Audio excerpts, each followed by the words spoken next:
Hello and welcome to Levant TV Headlines. Humanitarian organizations are preparing to launch a fundraising appeal for $500 million for the crisis created by the Islamic State group in Iraq, UNICEF said on Monday. At least 8 civilians were killed and 20 wounded Monday in explosions sparked by Saudi-led airstrikes on rebel arms depots around the Yemeni capital. Qatar has agreed to temporarily extend travel bans on 5 senior Taliban leaders released last year from the prison at Guantanamo Bay, Cuba, in exchange for captured Sergeant Bo Bergdahl, a senior US official said. Libya's Tripoli-based government called for an armed mobilization against the Islamic State group after they claimed a suicide bombing that killed 5 fighters allied to the government. And Al-Qaeda's North Africa arm has claimed responsibility for 2 attacks against the United Nations MINUSMA peacekeeping mission in Mali this week, the Mauritian Al-Akhbar news agency reported. Now let's take a look at the top headlines in today's newspapers in the Middle East. Starting with the Egypt Independent reports that Cairo Criminal Court on Monday sentenced 22 people in absentia to 10 years and 7 others to 5 years over violence in protests against former President Mohamed Morsi in February 2013. The court fined all defendants £20,000 Egyptian and ordered them for a 5-year security surveillance upon release. The paper also reports that Egypt's oil ministry said on Monday it had signed an energy exploration deal with Italy's Eni, worth $2 billion, following an MOU signed in March during an investment conference. From the UAE, the Khalij Times reports that UAE-based companies wishing to recruit Indian blue-collar workers and nurses have to follow new rules set by the Indian government from today. The Indian embassy in Abu Dhabi on Sunday said it will now be mandatory for foreign employers to register on Indian government's e-migrate system and get a permit from the Indian missions.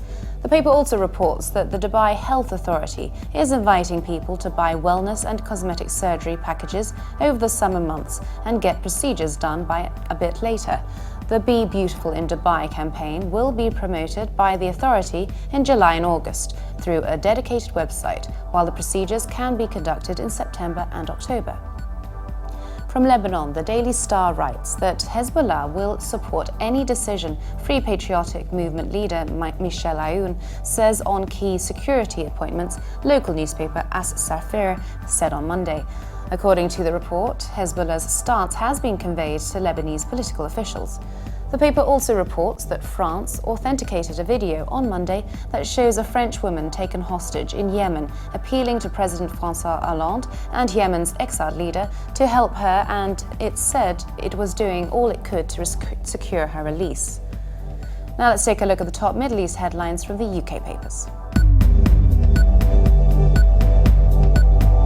The Independent reports that Britain is preparing to expand its military training mission in Iraq and increase the number of personnel helping ready the moderate Syrian opposition in Turkey, according to sources.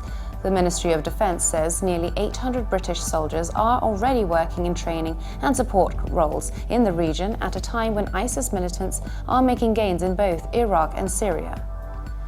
The Daily Telegraph reports that Islamic State jihadists in Syria have advanced on towns and villages close to the Turkish border, laying siege to one of the last supply routes into the city of Aleppo.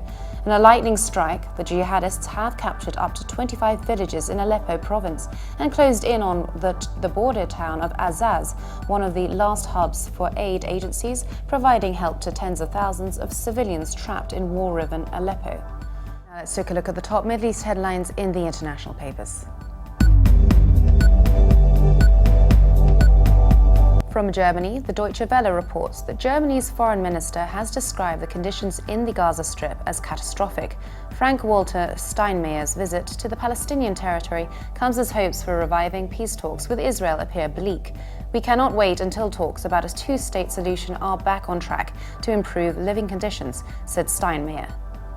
And finally, the LA Times reports that less than a week after Saudi-led airstrikes on Yemen's capital killed dozens of people, another wave of heavy explosions rocked Sana'a early Monday morning, with preliminary reports suggesting multiple civilian fatalities.